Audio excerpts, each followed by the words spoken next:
नमस्कार। Public news में आपका स्वागत है। मैं हूं कुमार अमिताभ। प्रधानमंत्री मोदी के काफिले को रोकने का विदेशी कनेक्शन सामने आ गया है।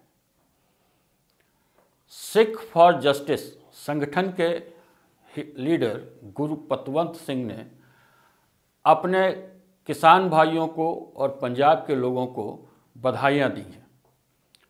उन्होंने कहा है कि खालिस्तान की आज़ादी की प्रक्रिया शुरू हो गई है। पंजाब के लोगों ने मोदी को नंगे पांव भगा दिया है।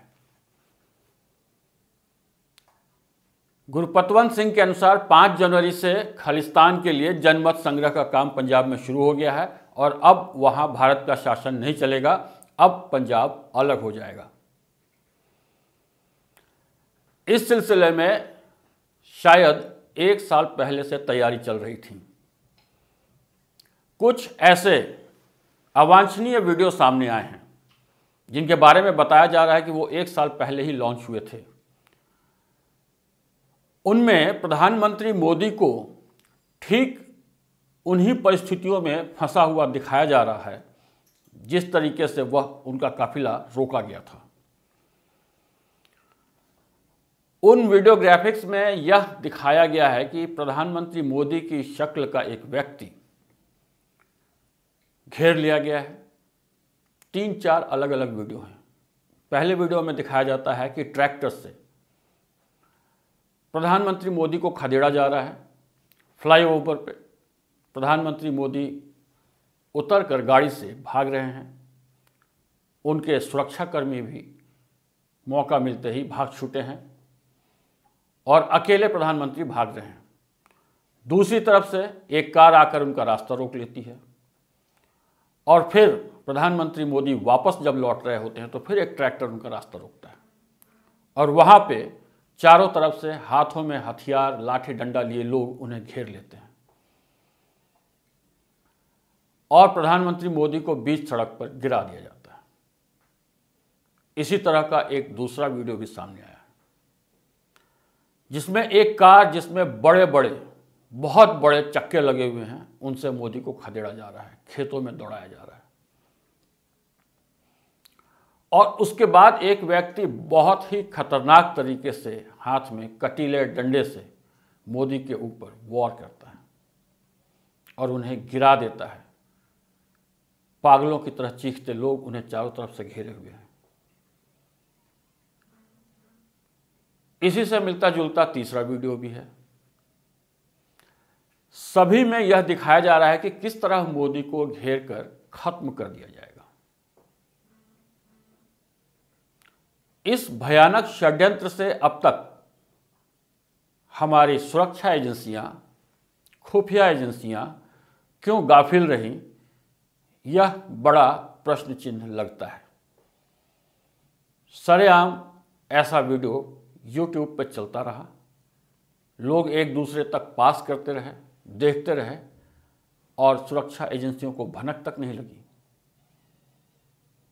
यह बेहद ही खतरनाक बात है। एक देश का, दुनिया के सबसे बड़े लोकतंत्र का प्रधानमंत्री इस तरीके से खदेड़ा जाता और मारा जाता दिखाया जा रहा है और सुरक्षा एजेंसियों के कान नहीं खड़े होते। यह कैसे संभव है?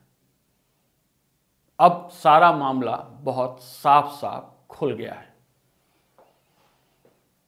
एक और घटना सामने आई है। सतलज में एक पाकिस्तानी नाव पकड़ी गई है जो छोड़ दी गई थी। ऐसा संभव है कि उस नाव से पाकिस्तान से कुछ आतंकवादी घुस आए हों हथियार सहित और इसी घटनाक्रम में प्रधानमंत्री की हत्या करने की उनकी योजना हो। मौका न मिलने के कारण या सुरक्षा एजेंसियों के एसपीजी के सावधानी बरतने के कारण मात्र 15-20 मिनट बाद ही वापस लौटने के कारण हो सकता है प्रधानमंत्री की जान बच गई। या फिर प्रधानमंत्री अगर गाड़ी से उतर के आगे बढ़ते तो शायद उन पर हमला होता, क्योंकि आमतौर पर उनकी आदत है कि जहां लोगों को वो देखते हैं तो वह खुले दिल से गाड़ी से उतर उनसे मिलने चले जाते हैं।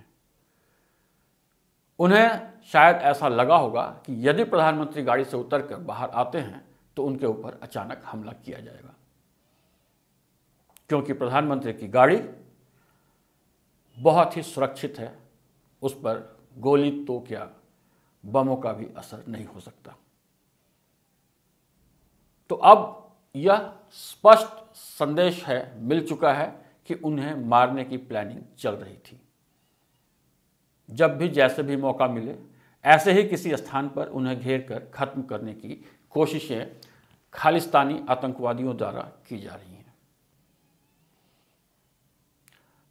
मामला और गहरा इसलिए हो रहा है कि पंजाब में पुलिस या प्रशासन का एक हिस्सा कहीं इन खालिस्तानी आतंकवादियों के साथ हाथ से हाथ मिलाकर तो नहीं खड़ा है। बहुत ही गंभीर संकेत हैं। सरकार को हर स्तर पर गहरे तक जाकर छानबीन करनी होगी।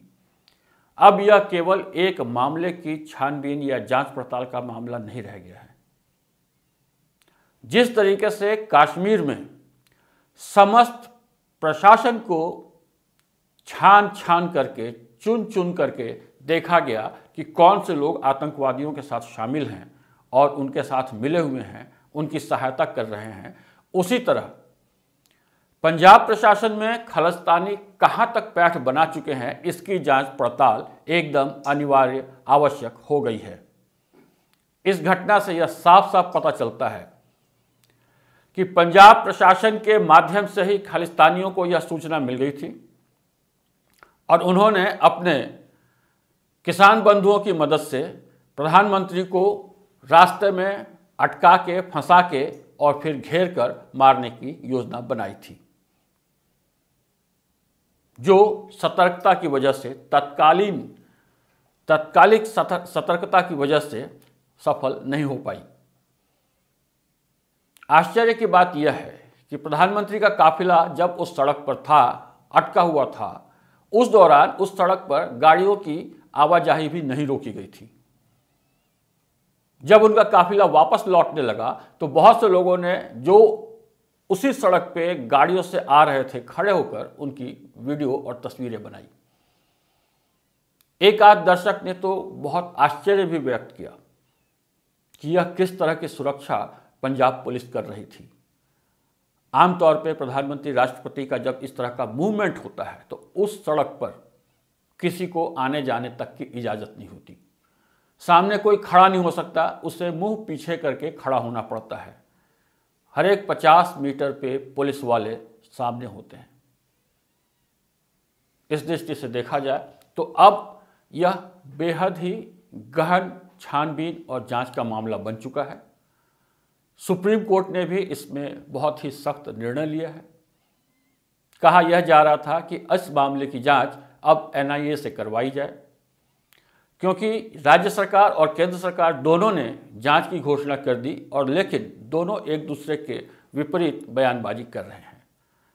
पंजाब सरकार का तो उद्देश्य सामने आ गया, क्योंकि उन्होंने उन प्रदर्शनकारियों पे एक जो मामला दर्ज किया है वह इतने हल्की धाराओं में दर्ज किया है कि मात्र 200 रुपये देकर वह छूट सकते हैं। इससे पता चलता है कि पंजाब सरकार की जांच तो किसी भी प्रकार से कोई भी तथ्य निकाल कर नहीं लाएगी, क्योंकि वह अपनी पोल नहीं खोलना चाहेगी। दूसरी तरफ वह केंद्र सरकार की जांच पर प्रश्न उठा रहे हैं। तो सुप्रीम कोर्ट ने निर्णय दिया है, आने वाले सोमवार को वह तय करेगा कि जांच किस प्रकार होगी।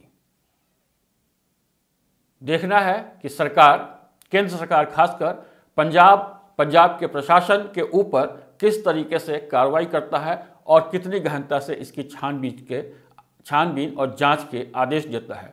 सुप्रीम कोर्ट को भी इस पर गहन निगाह रखनी पड़ेगी। धन्यवाद। जय हिंद।